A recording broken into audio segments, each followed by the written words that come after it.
Okay, last section we talked about the new machines and factories that were coming around. We talked about Eli Whitney a little bit. Well, Eli Whitney also invented a machine called the cotton gin, which was a cotton gin, short for engine, was a machine for cleaning cotton, and it made it a lot quicker for the workers to clean cotton.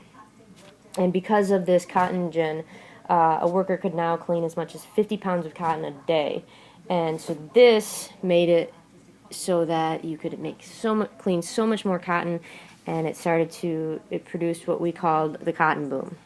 Okay, and in the cotton boom, there was 4 major ways that it impacted and changed the Southern way of life, and we're going to talk about those 4 ways. The first one is this westward movement. The cotton gin triggered a huge movement of people heading west. They started to move where they could start to spread their plantations. They moved towards northern Florida, Alabama, Mississippi. They went over to Louisiana. Eventually they worked their way into Texas, and they wanted to start making these plantations larger. And this is because of the invention of the cotton gin. Besides westward movement, another obvious one, because you could clean cotton so much more quicker now, you were able to grow more cotton. It was very valuable. The exports increased because it was able to be cleaned a lot quicker, so therefore people were able to grow more cotton because they could clean it more and export it more. Another one, which is probably a negative thing for people, Native Americans were driven off. They were kind of pushed away from their southern land because in the South, people required that land for growing for their cotton plantations, and they just pushed the Native Americans out, and the Native Americans just got pushed out west. And as we continue to expand west in that western movement, we are going to continue to push those Native Americans even farther out west and keep them off their land, basically. And then the last one is slavery. Slavery is a huge change in the Southern way of life. It created the cotton boom. You needed this large workforce, and slavery was just an easy source of labor for them. Slaves were sold, traded, and it was a huge part of the economy in the South. They needed these workers, and they were working for free, and they were making money. And so I'm going to show you a video here in a minute about slavery and it expanding. But before we take a look at that, I want you to take a look at the section on slavery expands. Now, you should have read this section for today anyway, but still kind of look back through it and write this question down and try to answer it as best as you can. Why did slavery expand? Okay, why did slavery expand? Jot some things down, and then when I come back, you're going to want to jot some of the things down here as well, and maybe even the things that you see in this video that we're going to show you in a minute. So I'm going to pause it here for a minute, Paul, give them a chance to answer this question, and then when you feel they're done, play it again. Okay. Between a 50-60 year period, cotton production rose greatly, and that has to do because of the cotton gin. Because of the fact that cotton production grew, the number of slaves in the South grew. They used slave labor. They raised tons of bales of cotton each year, and they required slaves. The money from the cotton just grew tremendously, and so what that was happening, because cotton prices were rising, the price of slaves was rising. A very good male slave was going for $300 in the 1790s, and about 40 years later that had rose to about $1,000. Then in 1808 it became illegal to import Africans from the country for the use of slaves, so then they started to kind of do the trading of slaves within the country. And so this expansion of slavery just became huge. So as you take a look at this video clip, jot some things down that you notice, and it has to do with some slavery. So there we go. Yeah, sure.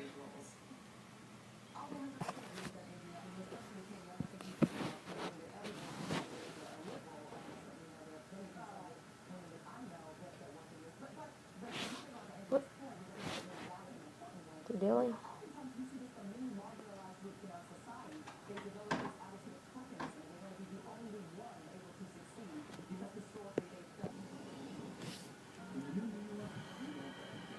talk about slavery.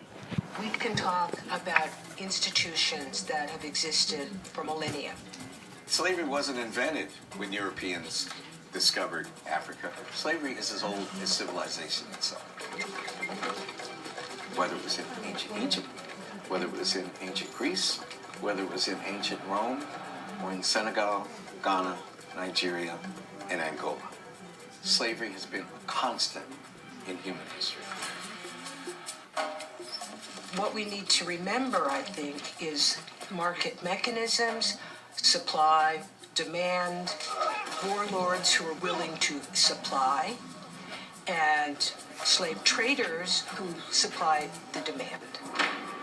This is something that happens all over the world, and it happened in very large numbers in West Central Africa when the Portuguese first came. When Europe encounters Africa in terms of slavery, they encounter indigenous systems of captive labor or slavery. And so there's a way in which they are able to tap into existing networks and gain slaves.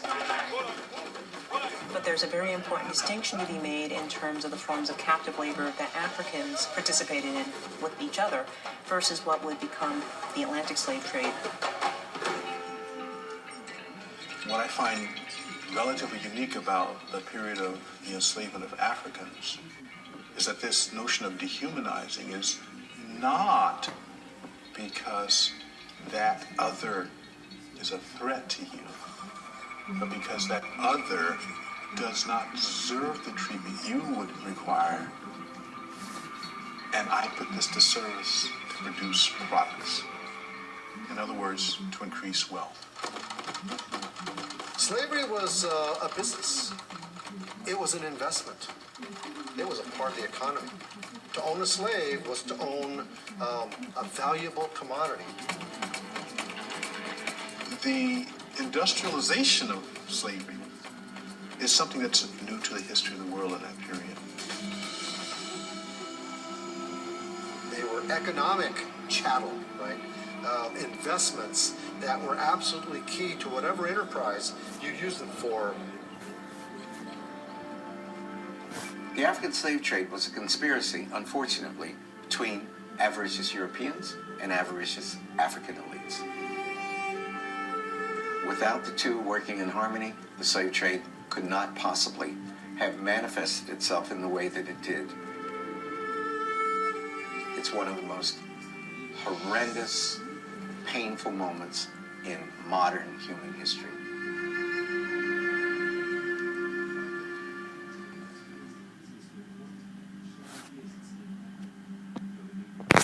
Okay, so that's a good little video that talks to you about how slavery became more of a business in the South. I'm going to take a look at the last part here on how slavery and the slaves found strength in religion. And the slaves had relied heavily on their culture. They had a huge pride in their culture from Africa. They brought that with them, and they tried to keep that with them. They were very strong. They had strong beliefs, close personal bonds, and they were very close with music. They were to be denied of this, but they secretly practiced their culture and their religion as much as they could. Like I said, they had strong personal bonds with each other. They relied on religion and music, definitely. They took their own messages from the Bible. They read the Bible a lot, and they were very inspired by Moses, who led the Hebrews out of basically slavery in Egypt in the way early times. There were religious spirituals that they believed had coded messages in the songs. Different songs that they listened to, they felt had messages in them, and to help them just get through tough times as slaves. Like I said, we are going through this chapter fairly fast. There's a writing assignment here for this for tomorrow, so you're going to get that here in a minute, and why don't you work on that, and then the next day you're going to start working on, you're just going to watch a video you don't have to take notes, but it has to do with nationalism, sectionalism, the country working together, starting to create a road system. So you'll watch a video on that, and basically we're going to be quickly finished with chapter 11. Like I said, we're going through that quick, and then we'll move on to chapter 12 quickly, not going through everything, and then we'll be getting close to the Civil War. So once you start working on your assignment, see ya.